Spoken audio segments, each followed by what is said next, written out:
Nagbigay na po ng pahayag kani-kanina lamang ang abogado ni Napoles na si Attorney Lorna Capunan at ayon sa kanya, natatakot daw ngayon si Napoles. Mula sa Kamkrame, nakatutok live si Chino Gaston. Chino.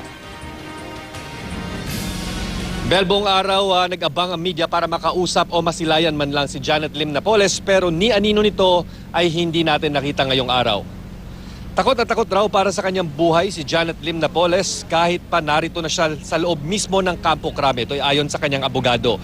Ngayong gabi kasi nakakapanayam natin ang abogado ni Napoles na si Attorney Lorna Capunan kung saan sinabi nitong kapiling nga ngayon ni Napoles ang kanyang mga anak at kabiyak.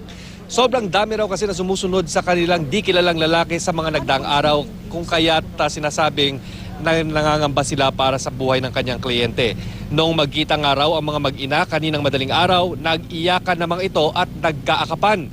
Sa ngayon, walang cellphone si Napoles at abogado lamang pwede kumausap sa kanya bukod sa kanyang pamilya. Wala raw nagbibigay ng pagkain kaya't kailangan pang magdala ng pagkain si Capunan para sa kanyang kliyente.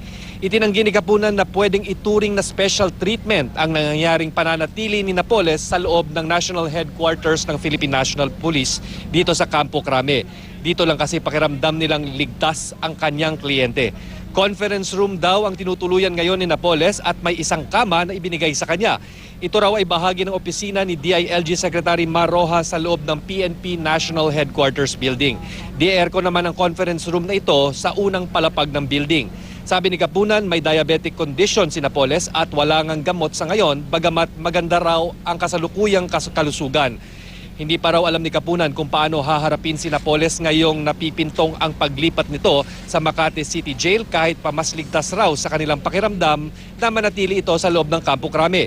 Napaiyak nga si Capunan tuwing naiisip kung ano ang kinauwian ng pagsuko ng kanyang kliyente. Gayunpaman, nananatili raw ang kanilang tiwala sa Pangulong Aquino. Hindi rin daw masabi ni Capunan kung may kinalaman ng mga banta sa buhay ni Napoles sa mga sinasabing senador na dawit ngayon sa pork barrel scam. Narito ang pahayag. I am not saying that it is these 4 senators who are named that are threatening her. But we do not know anymore kasi ang mga sumusunod sa kanila, even sa amin, no, wala namang uniforme. Hindi natin alam kung NBI, hindi natin alam kung... In fact, the height of it was yesterday nung nag-10 million bounty. Who can you trust already? Maya sa ngayon nakatakdang mag-usap si Attorney Lorna Capunan at si Napoles dito sa loob ng National Headquarters Building ng Philippine National Police kung saan ipapaliwanag niya ang naging proseso kung paano sa halip na manatili si Napoles dito sa loob ng Campo Crame ay napipintong ang paglipat nito ngayon sa Makati City Jail batay na rin sa kautusan ng korte. Mel. Maraming salamat sa iyo, Chino Gaston.